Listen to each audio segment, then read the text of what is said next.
Let's start with the part on raising capital. What does raising capital mean? Basically, simply put, how you are able to get monies that you apply to your business, right? And raising capital can come from different capital sources, right? Typical popular one, uh, personal saving. Of course, when you want to do business, one of the first places you start with is how much have I saved to one whether start my business, or how much of my personal savings do I have to put inside the business. So personal savings being the very first place, right, where raising capital starts from, where you raise that capital from yourself. I mean, when you move away from yourself, you go to the people closest to you, family and friends, and some people add and fools, right? Fools basically because of at the very beginning stages of a business, um, only a fool, quote and unquote, will give you money, knowing that the possibilities of that money not coming back is incredibly high. So some fools will actually get to invest or put some money in your business. So um, family and friends that believe in you, or either want you to get off their back, so that they can show that they are supporting you. And of course, some fools that want to take a bet on you, um, regardless of whatever it is that is making them want to place that bet on you.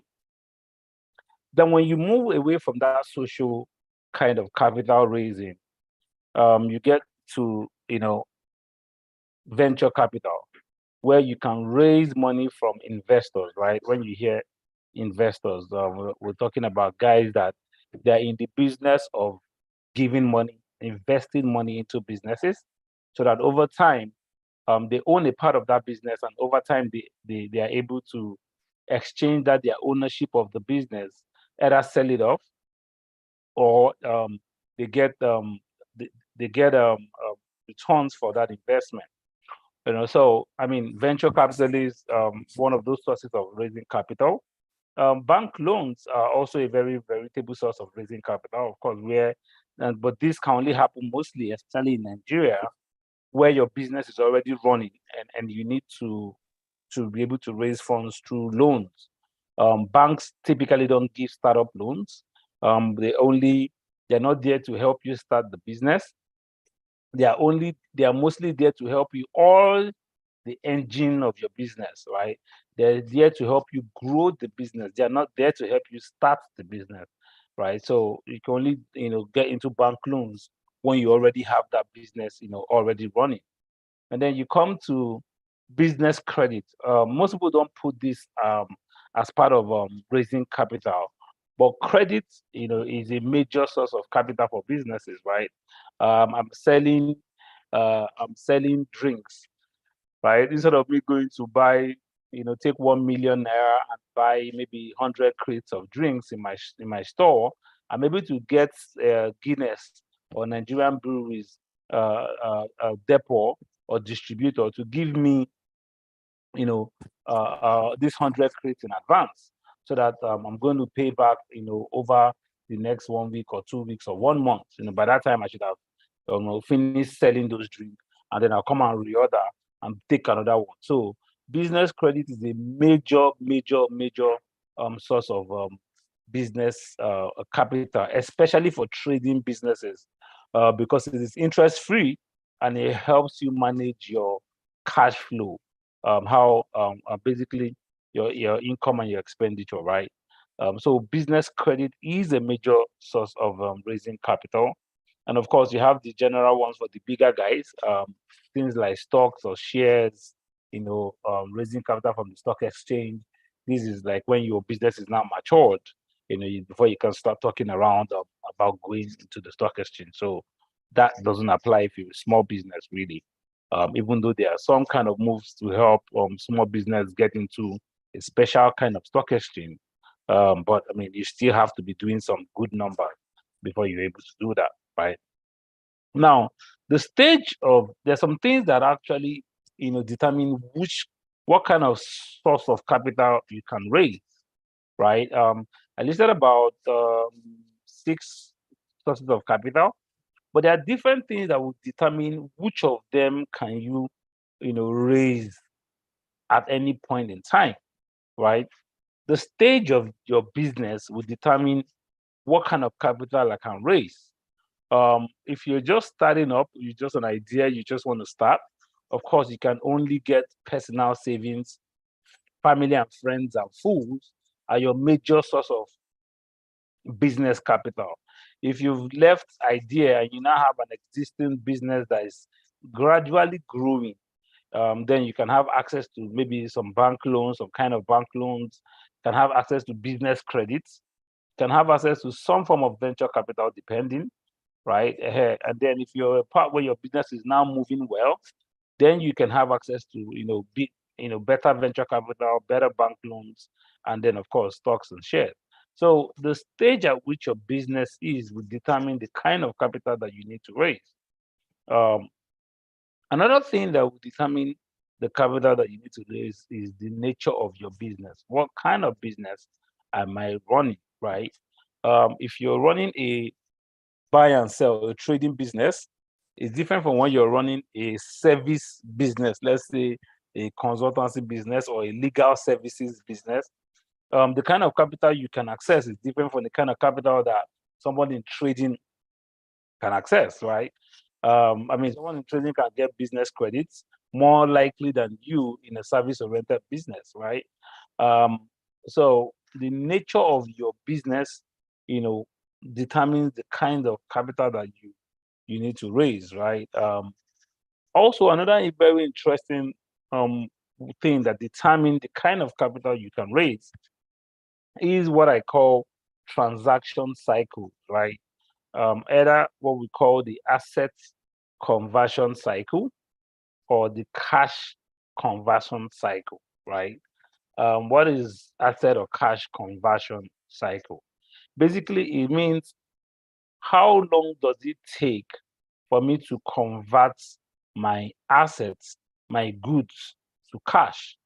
From the time my goods, I go to buy them in the market, my raw materials, I use it to make my finished products, and then customers come to buy that product.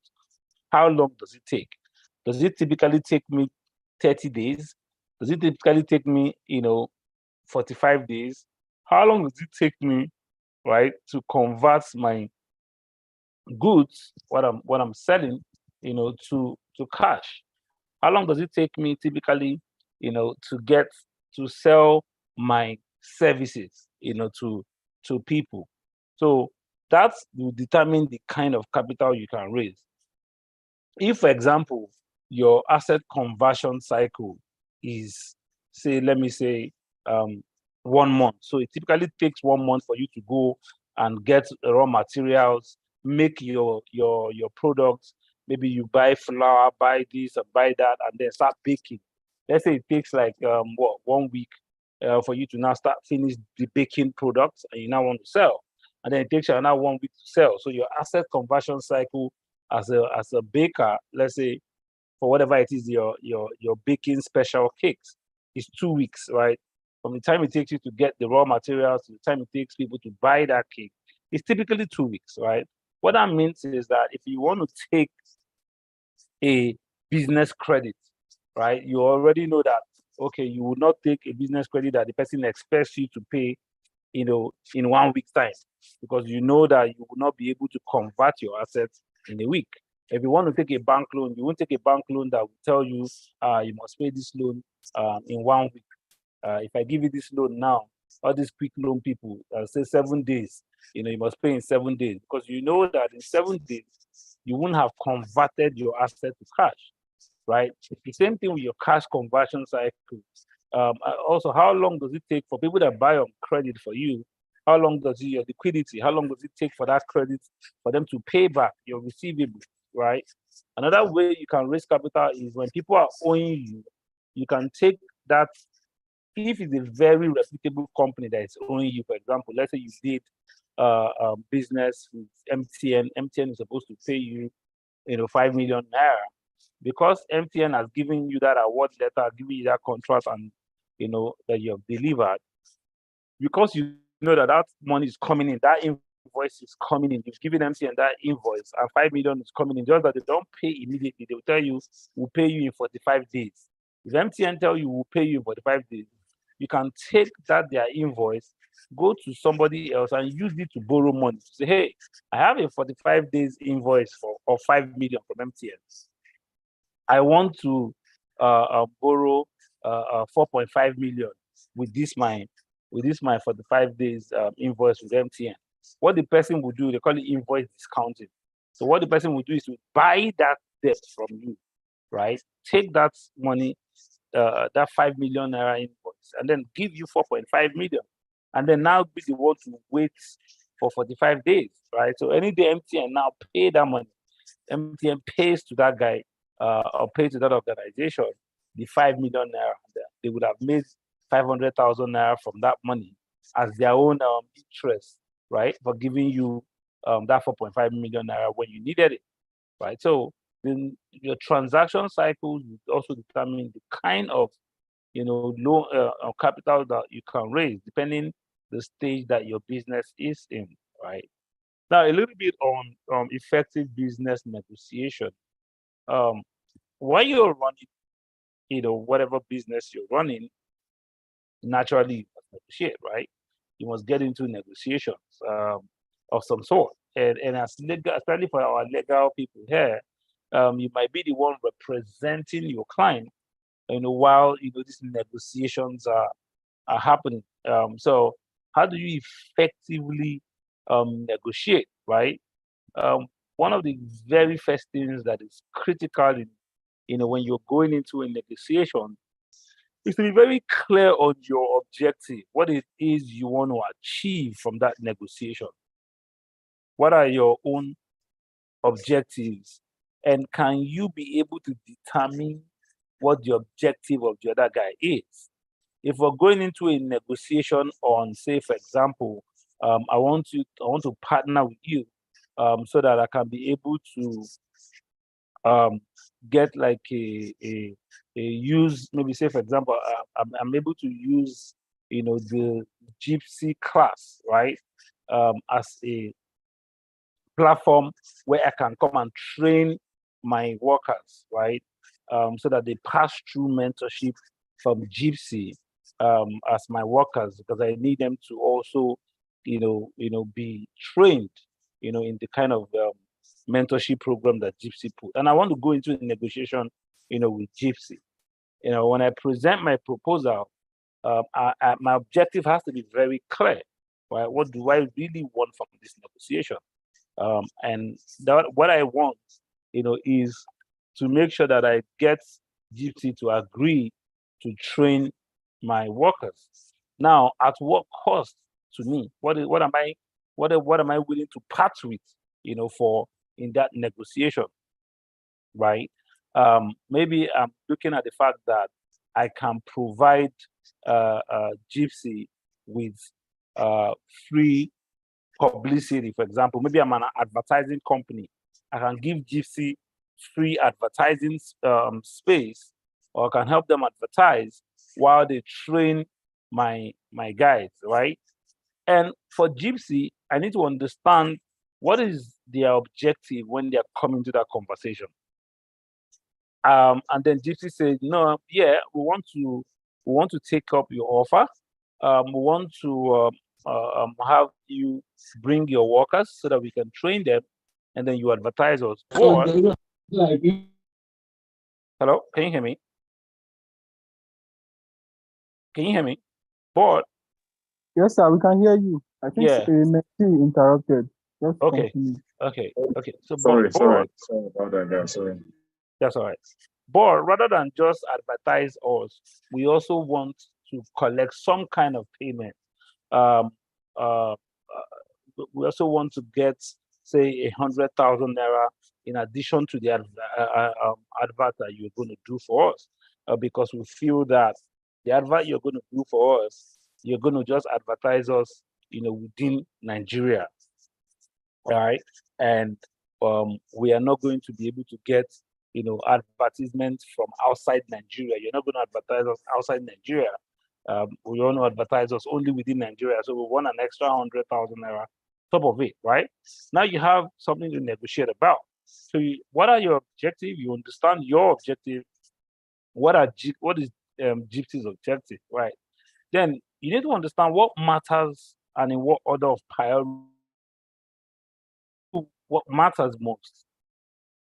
What is the priority level of what matters, and then can you figure out what matters to your other party, and what is the priority of that, that matters to them.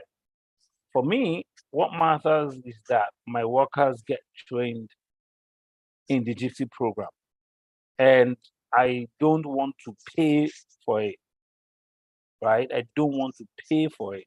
I want to leverage my resources to use it without paying for it. Now, what matters to Gypsy?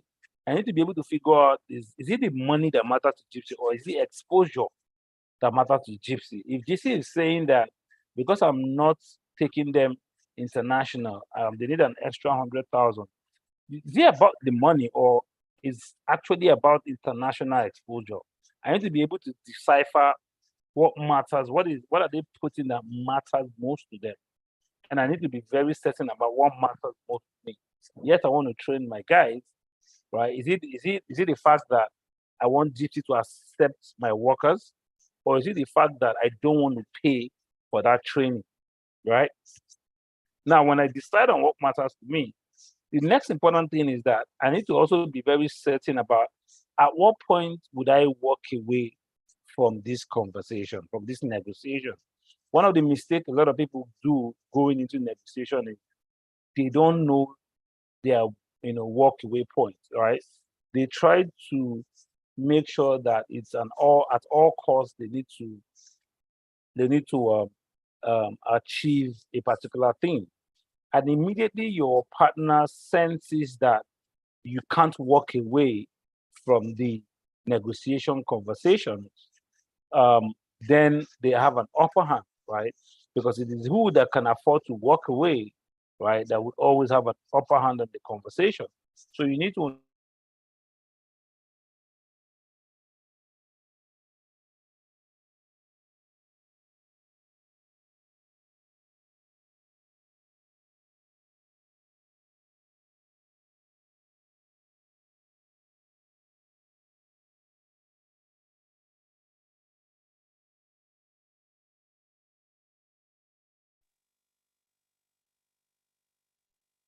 I don't, we can't hear you, sir. I don't know. Can we all hear Mr. George? No, we can't. Okay, Mr. George, I don't know. Maybe you mute yourself and try and unmute again. But we can't hear you right now.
Okay, I think Mr. George is having a network issue, so he will be joining us um very soon. So let's just hold on the call.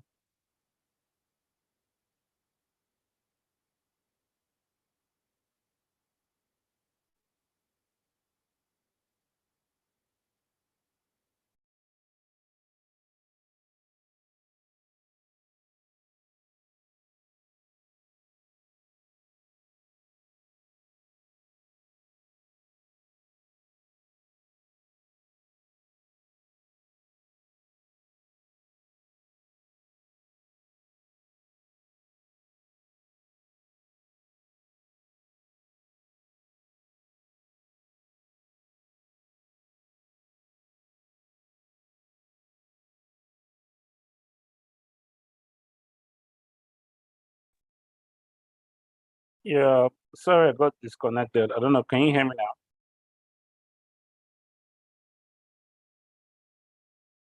I think my network got my Yeah, network yes, sir. went We off. can hear you now. We're waiting for you. Yeah, sorry. For some strange reason, my network got cut off. Okay.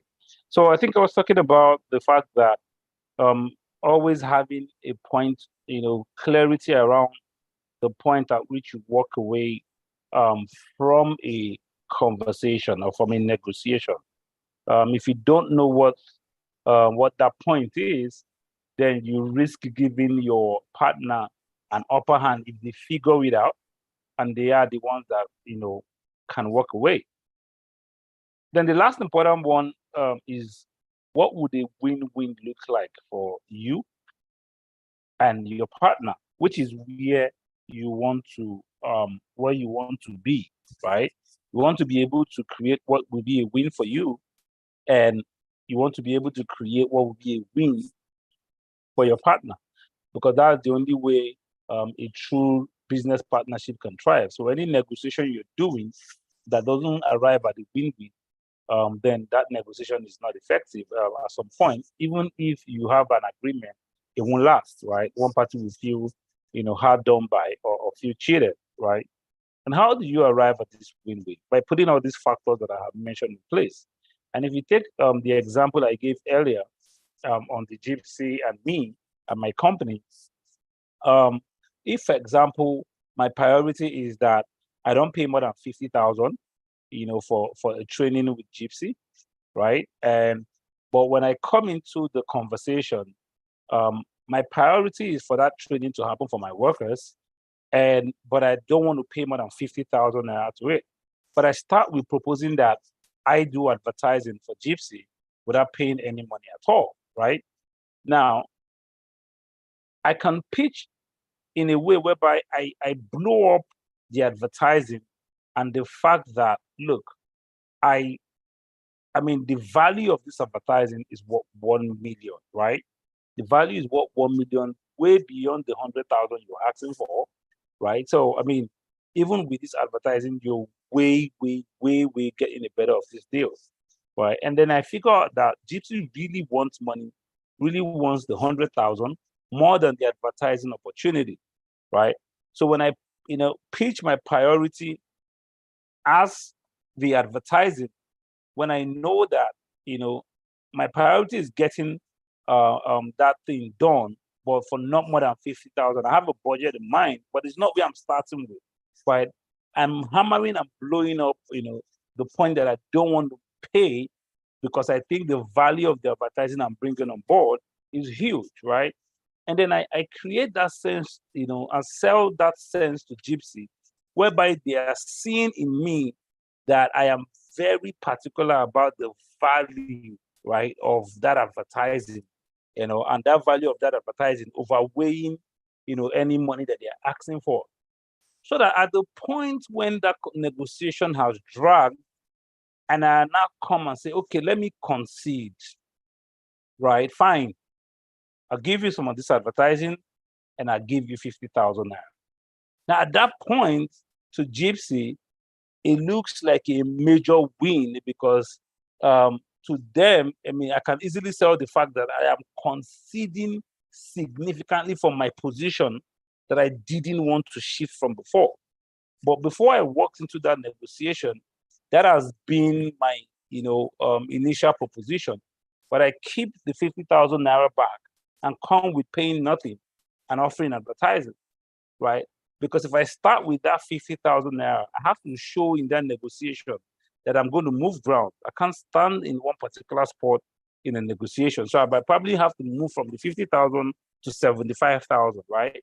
So, but when I started with nothing and I pitch advertising and I blow it up like it is the biggest issue for me, the point when I come down to now offer the 50,000, it shows a significant change of position or stance, to Gypsy, and give them a sense of winning, right, in that conversation or in that negotiation.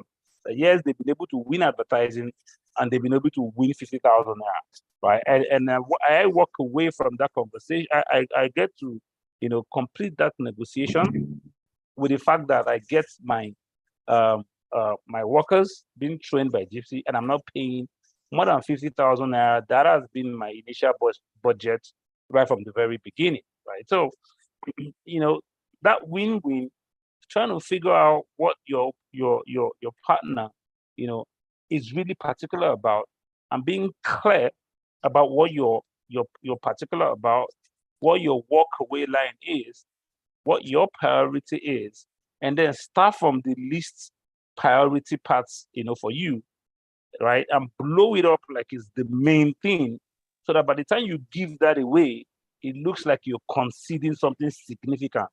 And then you're landing on what you truly want, right? As the makeshift ground for that negotiation. Rather than starting from your priority point that would now force you to concede, and then maybe concede to some extent what you truly might not really want to concede to. And then because you want that partnership so badly, you have to concede to it. So I mean, these are some of the things that really can help you get negotiations effectively.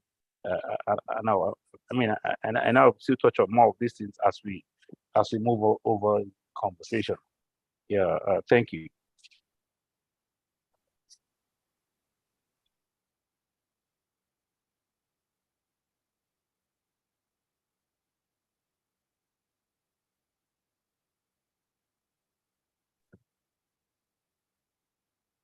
So I think you're muted if you're talking, though. I don't know if it's just me. Yes, sir. I've been talking, sir. Thank you very much, sir. I'm sorry, I've forgotten that I was muted. Yes, thank you very much, sir. We'll be taking presentation. We have one presentation from FinTech Group. I'll call on the presenter. If the presenter is on the call, you can share your screen and also share your unmute yourself and present for 15 minutes before we move on to the question and answer session.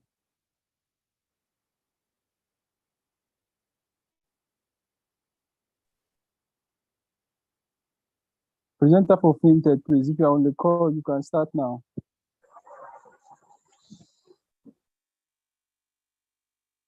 Hello? Yes, we can hear you. All right. Good afternoon, everyone. Good evening, everyone. Good evening. So I'll get to share my screen now. Okay. I'm sorry to ask, is your name Zaomi? You said? Your name Zaomi? Nah, no. My name is Elisha Omale. I'll change that Okay. soon after the meeting. All right, thank you very much, Elisha.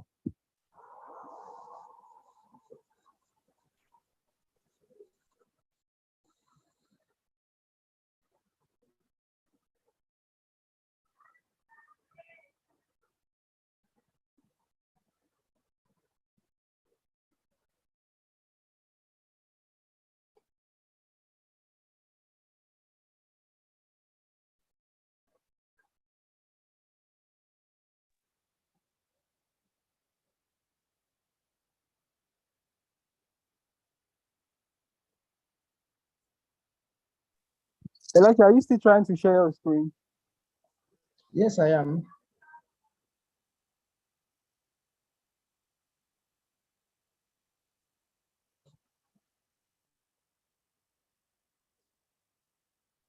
I just started sharing the screen on your behalf, so you can just start your presentation. All right. Thank you.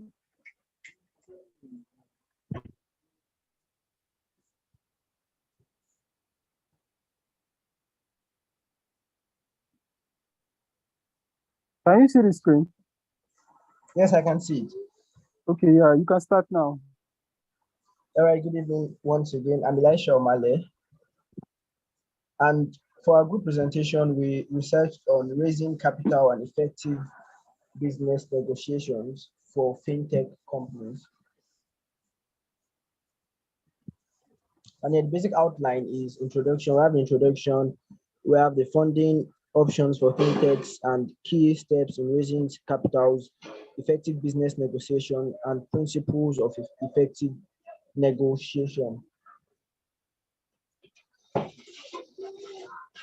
So, as an intro, raising funds for fintech companies, for fintech industry, we all know that fintechs require large capital outlay for them to for them to for them to start for them to start up.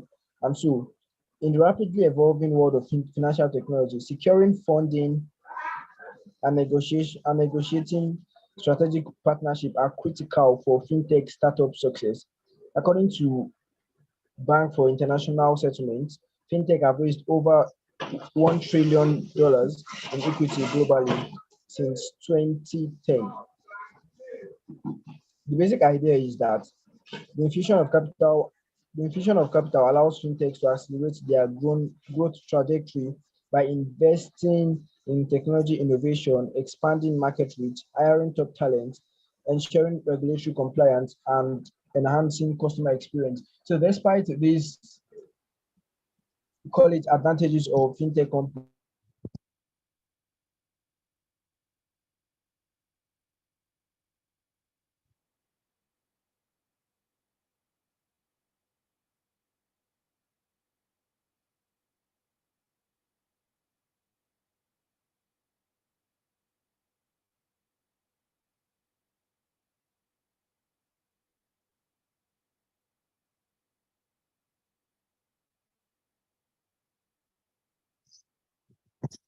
Can we hear our presenter? I can't hear him anymore. Same here. Can you hear me? I think we lost our No. presenter. Do we have a backup presenter?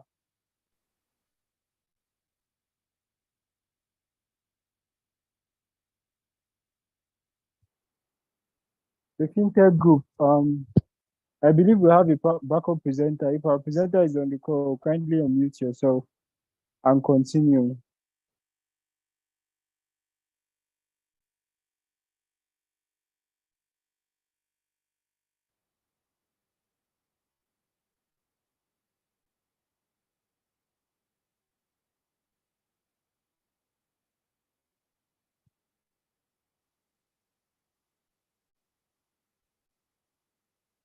Okay, it's confirmed that we can't hear him.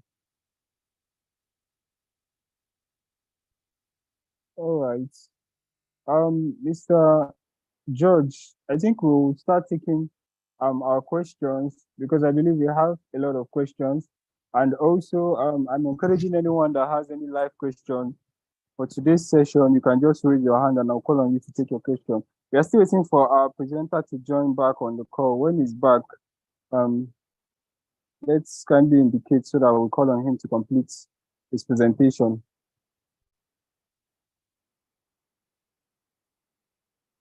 Yeah, all right. Yes, sir. I have some questions that were sent before the program. Let me quickly read them out.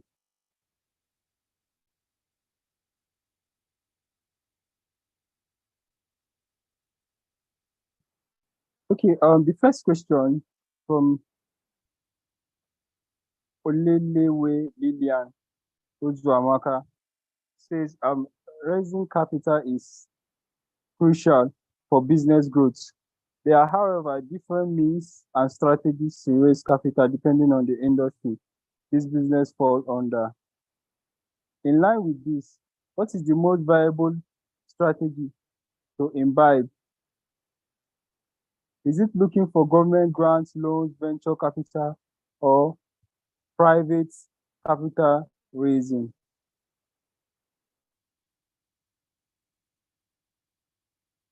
So I don't know if you got that question. Totally. Just hold on. See, come again with that question. Okay.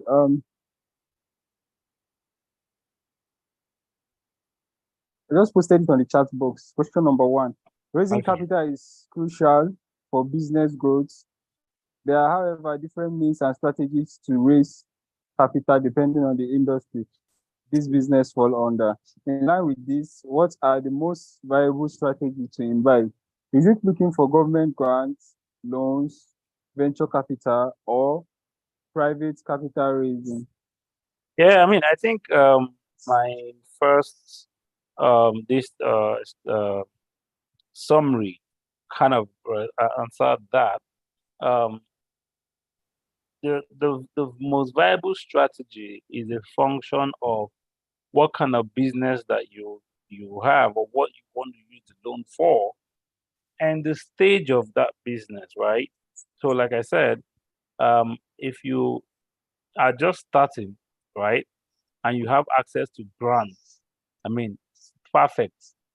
Government grants is a very good way, but of course, you know, it will take a long time for you to get access to those grants.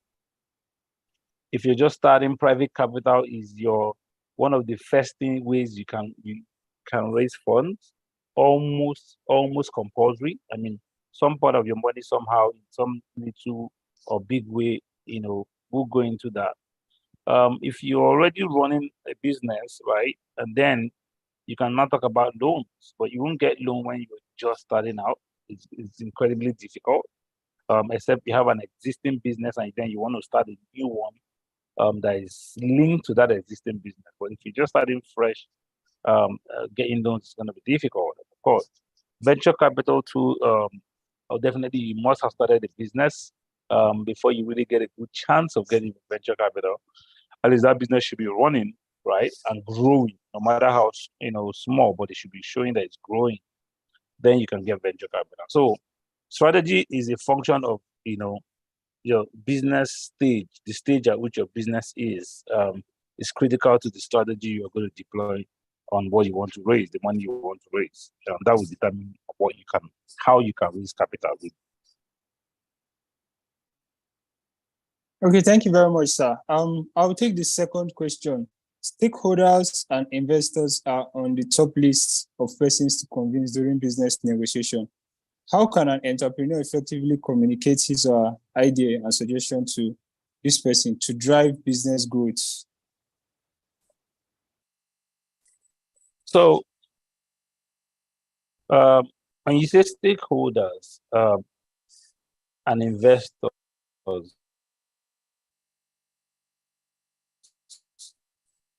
being top of the list. Of course, when you want to convince an investor, that means that negotiation is about money, right? It's about raising capital. If it's for other kinds of negotiations, you have your different stakeholders in those negotiations.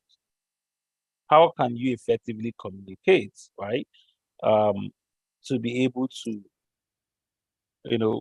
drive your ideas or your suggestion to these guys. It's a function of a number of things. You need to be able to have a clarity of purpose, which is the same thing I talked about your objectives, right, of entering that conversation or that negotiation, right? Once you understand who you are, the objective you are, then you need to understand your other guys, those people you're calling your investors, the guys you're talking about that you're calling your stakeholders. You need to be able to understand them and also what is their own objective.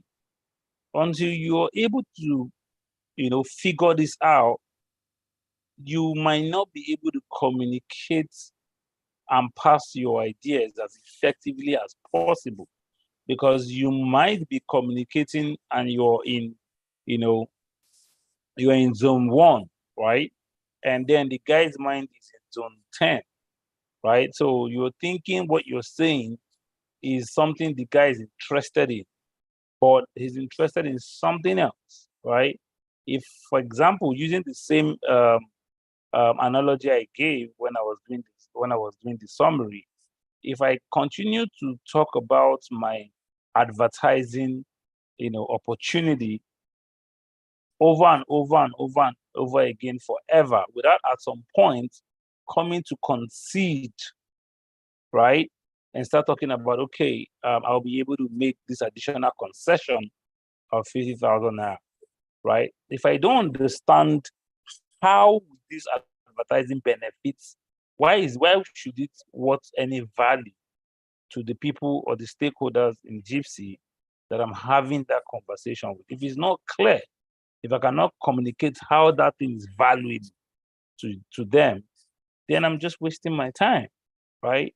So understanding, what each party really is all about, and then understanding the value that you are bringing to the table. If you're not communicating that value that you're bringing to the table, and then connecting that value to the objective of those other guys that you have figured out, then you might not be communicating effectively. So it's a pretty tricky skill, that needs you to be very quick in your thinking, thinking at your feet, why, you're having this conversation, you're able to read the room, right? To really, really be able to figure these things out. And they come with time, right? Over time while you practice, or when you get into more and more and more discussions and negotiations. Yeah.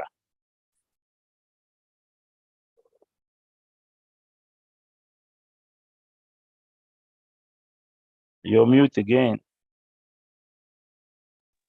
All right, sorry. Thank you very much, sir. I posted another questions on the chat box, so let me read them out. Some of the questions are similar to the ones I've already asked, so I'll just skip on those similar ones. Okay.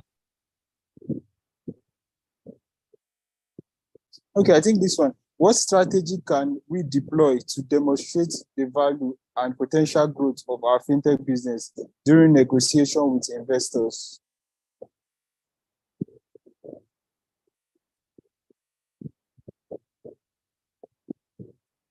Yes, sir. That What was question strategy number can 2. you employ to demonstrate the value? Just demonstrate the value. Mhm. You don't have to employ this strategy. Just demonstrate the value, See the right? value. Just say what your value is, right? Just you want to so you want to be logical, right? You want to be able to. You see, knowledge helps give you confidence and power to your communication. When you're negotiating, or when you're negotiating with investors, right? When you have knowledge around why you think those potential growth will happen. So if Gypsy comes to an investor and say, we have the potential to grow to train 20,000 mentees by the end of this year, and we can really bring value for anybody that we communicate your product to. Well, we need to be able to train 20,000 mentees. We really need a support. We need about 5 million naira for logistics to train 20,000 mentees this year. Gypsy need to convince an investor that you can attract. One is that you can attract 20,000 mentees, and then you have the capability to train them, because it's one thing to attract them, but it's another thing to train them. Through the Zoom class, can the Zoom class take 20,000 people logged in at once? Are they going to be in batches? Are you going to have run concurrent sessions? So how you sell, right, what you're telling the person determines, that believability of what you're pitching. So if you want to demonstrate your potential growth, you need to be able to make it logical. It needs to be something that someone can think and say, okay, this thing help you do that. You need to be knowledgeable around the reasons you want to give why you are going to have that potential growth. It's not going to be by wishful thinking. I just think because I put it out there, people are going to come. Why do you think people are going to come, right? So you need to be able to be logical with your how the why, right, of your pitch. So knowledge is the biggest strategy you need there, and then connect, and then being able to just communicate, the value that you have. It's all. So Focus more on knowledge, focus more on understanding, your market, your understanding your business, so that you can connect the dots, right? With knowledge, every other thing becomes easy. Yeah. Okay. Let me take question number 4. What are the key factors to consider when negotiating funding deals with venture capitalists or angel investors in the fintech industry?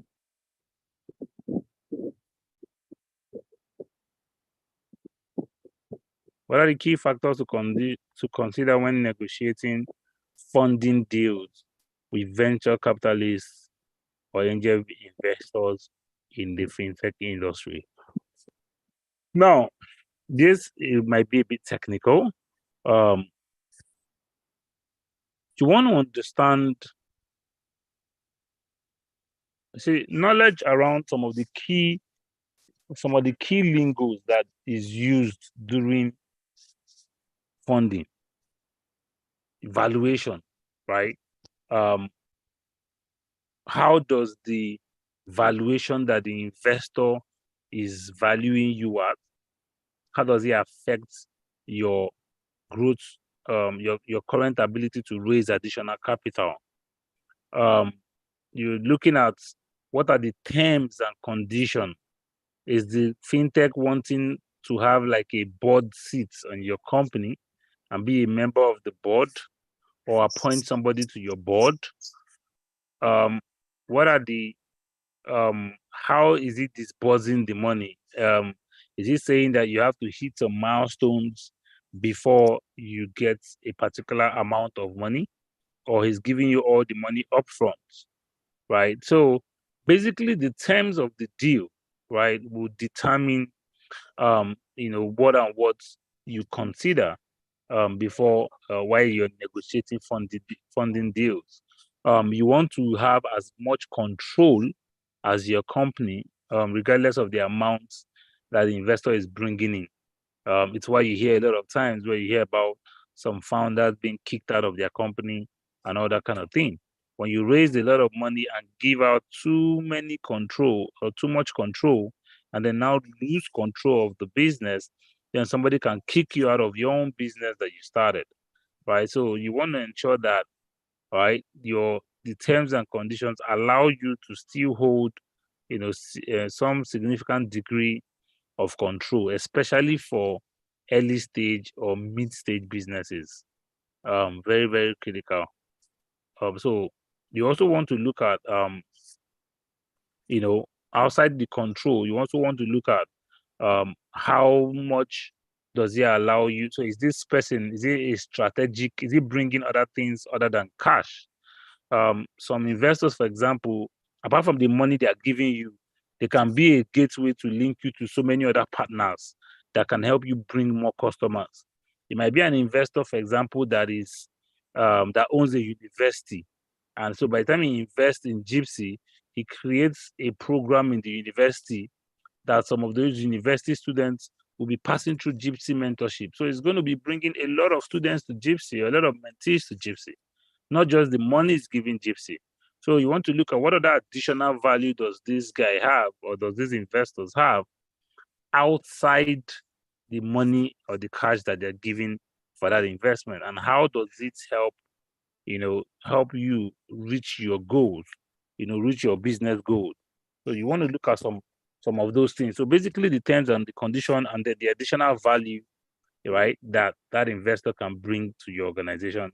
I know are just some of the few things that are critical for you to consider, right, when negotiating these funding deals. Control is very critical to ensure that those funding deals don't take away control from you, and all that. So I mean, a lot of them, a few more of them here and there, but these are like just giving us a sense of some of the things that we should definitely look out for if we get involved in funding deals of some sort. They are very critical. All Yeah. right, thank you very much. Thank you very much, Mr. George, for giving us very, very wonderful answers to the question.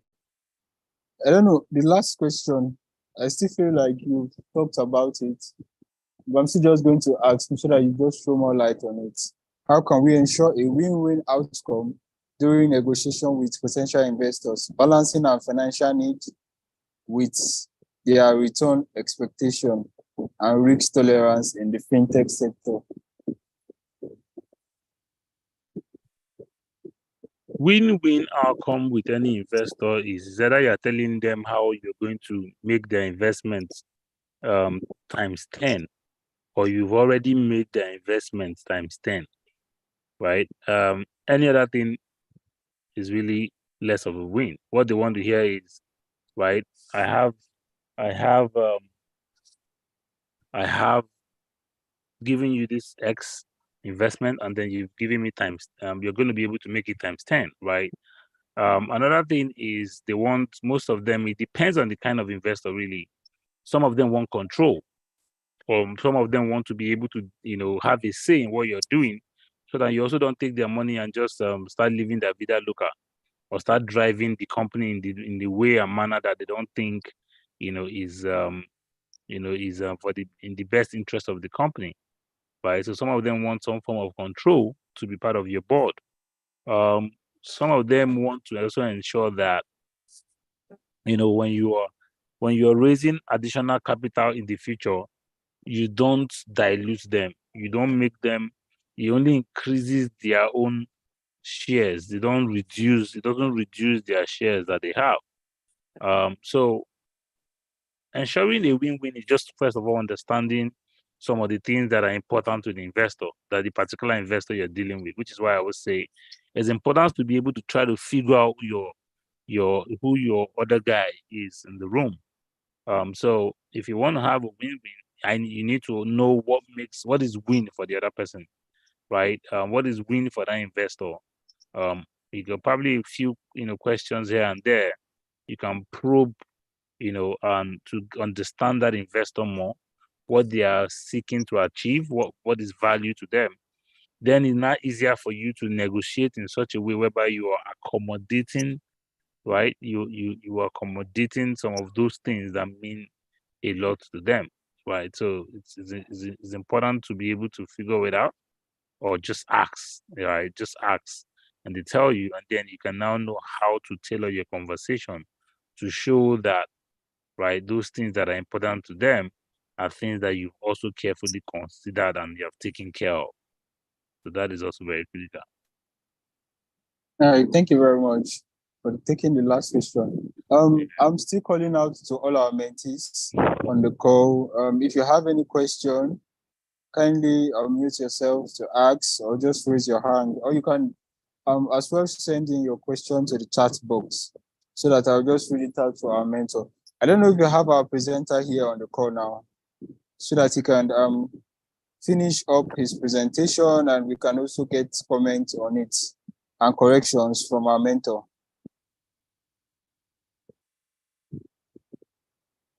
Is our presenter back on the call?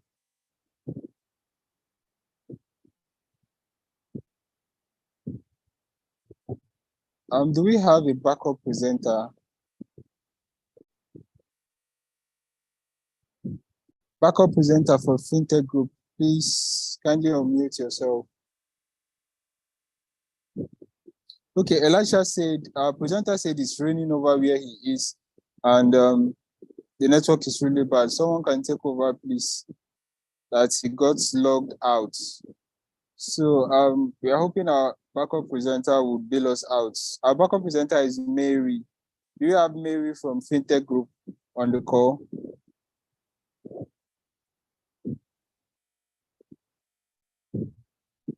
Okay, if Mary is not on the call, anyone from FinTech Group can actually present on his behalf. Someone should turn up, please. Mentees, don't fall my hand.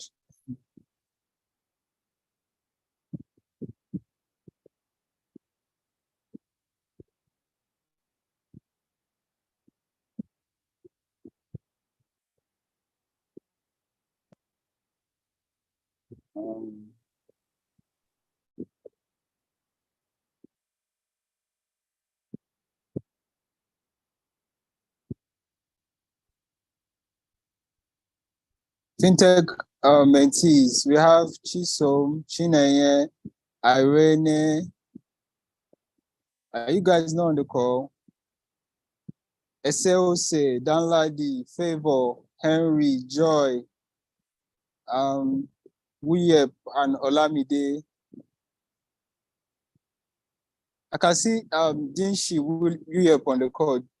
Dinshi, can you present on behalf of your group? I believe we all did the research together, right?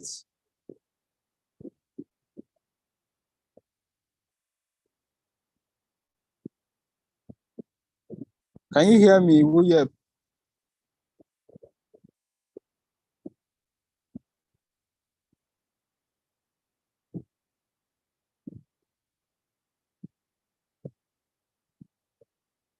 Okay, Wuyep is not responding. Let me call on someone else. Olamide, Elisha,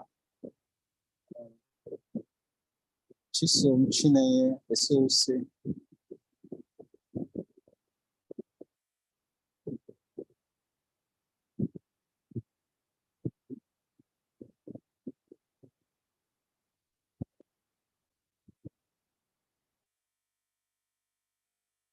Okay, Favor. I can see Favor is on the call.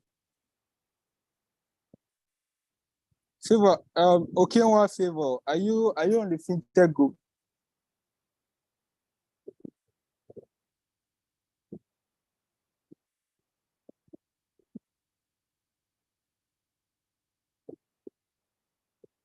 Okay, one Favor said she's not on the fintech group. Thank you very much.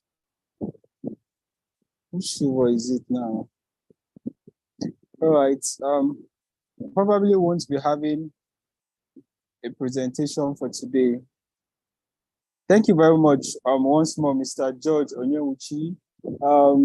I would still be calling on you to give us your final words, advice for our new startup mentees. For those of us that just have idea, just give us your final words of advice on how we can move that idea from idea to a startup. So Yeah, thanks. while you are doing that, before you do that, I'll encourage everyone to turn on their videos. Yeah. So that we take a quick screenshots of ourselves before you give us your final words of advice to our future investors and business owners. Thank you very much.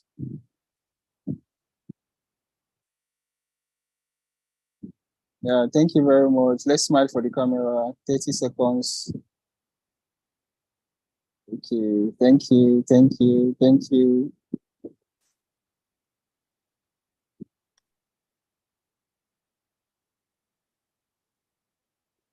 All right, so it's over to you now. Yeah, not a lot to say other than the fact that, I mean, we would always, like I said, as long as you're interested in either a business, running a business, either working or representing a client's business, you would always be in the negotiation seat. You will always have to deal with different stakeholders. You would always be in the situation where you might need to raise funds, whether it's business credit or your personal savings or family and friends and the likes. These are natural phenomena that you can't separate from, the lifespan of a business. So it's something that you should take consciously. It's something that we should be very clear around how we want to approach them. A lot of these things that look very straightforward, we think that there's no science to them, right? We need to be very clear around how we want to approach them, how we want to raise capital for that business, or how we want to raise capital for whatever we want to do with it. How do we want to, negotiate with people? How we approach those negotiations. just to put a deliberate effort around them, so that over time we'll get better at it. But clarity of purpose is very key. Clarity of purpose when you want to raise funds, when you want to start your business, when you want to go into negotiation, be very clear at every point in time of what you want to do at every single point in time. It is very, very, very, very, very, very clear on how you want to approach any of these things. Don't do it like, okay, it's just a natural thing that we do. So yeah, let's discuss. You just start discussing. Let's negotiate. You just start negotiating. Be very conscious about them. And I'm very certain that over time you will see that you will always come out, satisfied with how, those things and those negotiation turns up. And for any of you that need assistance in any form, of course, you can reach out. You can reach out to me. You can reach out to Gypsy. They'll always find a way to also help out. And we can have more closer sessions for where you can have like specific issues discussed or specific advice to specific issues. I'm always available on LinkedIn, mostly. Anytime, just drop a word, just say hi, and I'm sure that in no time I would respond. Have a wonderful day. You guys have been great listeners, and it's always a great pleasure to be here with you. Thank you.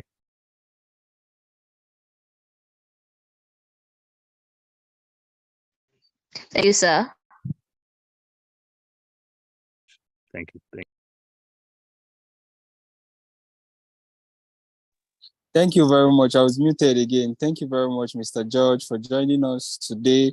We know you have very, very busy schedule, but you still find time to always come whenever Gypsy calls on you. Thank you very much. To all our mentees that also joined the call, thank you very much, and have a lovely weekend ahead.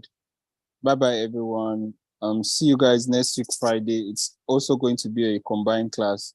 So our class is on Friday by 4 p.m. Thank you very much, everyone, and bye-bye.